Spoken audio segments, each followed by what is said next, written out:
Bonjour Yann. Bonjour Patricia. Le marché immobilier tertiaire a été chahuté ces dernières années. Est-ce qu'on peut dire que ça va mieux en 2025? Écoutez, en regardant en tout cas le volume des transactions en investissement immobilier tertiaire en France, effectivement, nous voyons des signes positifs. C'est-à-dire que ce volume sur le premier semestre était de 30% plus élevé que le volume du premier semestre 2024. Et donc, on a vu le retour des grandes transactions. Je pense notamment à un immeuble de 700 millions d'euros qui a été vendu cet été.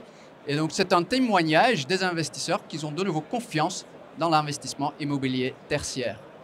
Alors, ces volumes ne sont pas encore au niveau historique. On aimerait voir un flux plus significatif de transactions, ou bien de grands volumes, mais aussi de moindres volumes. Et donc, si jamais une reprise de valeur il y a, elle est pour l'instant timide et fragile.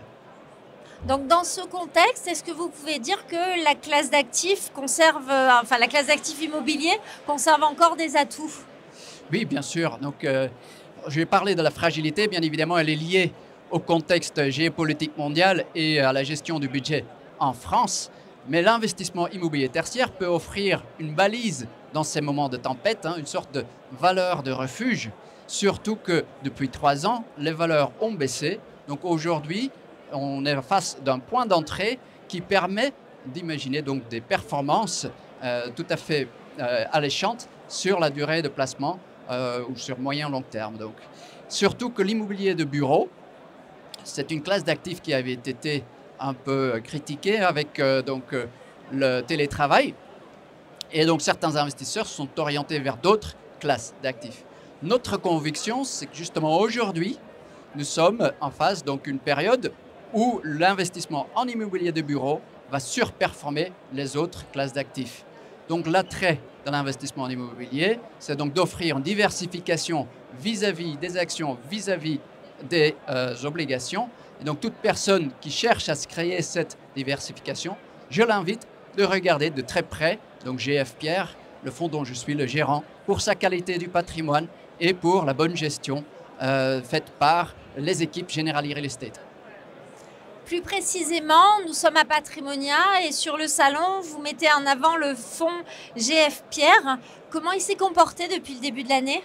GF Pierre continue de bénéficier d'un taux d'occupation alléchant entre les 90 et 95%, grâce encore une fois à cette qualité de patrimoine. Il faut savoir que 80% des actifs sont concentrés au cœur même des quartiers des affaires, des quartiers qui sont très résilients parce qu'ils offrent à nos clients locataires un environnement dans lequel les clients peuvent donc attirer et retenir leurs talents. Et donc, c'est ainsi que sur la performance sur 12 mois glissants, GFPR à 4,4% et depuis le début de l'année, nous sommes à 2,3%. Il y a donc de belles perspectives pour ce fonds. Pour la suite de l'année, quels seront les axes stratégiques et les investissements? Oui, effectivement, avoir fait face à un volume de rachats assez important, des volumes qui représentent tout de même plus de la moitié de la valeur de GFPR à son apogée il y a 30 mois maintenant, et bien maintenant, nous allons pouvoir tourner la page. Et il y a 2 illustrations pour cela.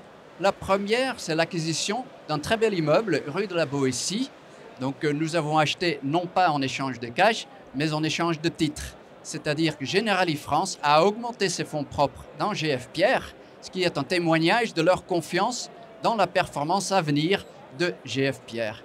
Et deuxième propos, c'est qu'à partir de la semaine prochaine, nous entamons un programme de réduction des commissions de rachat, des commissions que nous avons instaurées il y a 2 ans. Donc avec la bonne performance de GF Pierre ces derniers mois, avec la qualité du patrimoine et des actions que je viens de mentionner, nous sommes donc confiants que GF Pierre sait offrir une attractivité inhérente et donc pour aller de l'avant. Enfin, donc pour les mois à venir, nous allons continuer à rechercher d'autres opportunités d'investissement, toujours immobilier d'entreprise cœur de ville, avec des rendements alléchants qui permettront de soutenir la performance de GF Pierre et cela de façon durable. De bonnes raisons de rester optimiste. Merci beaucoup Yann. Merci Patricia.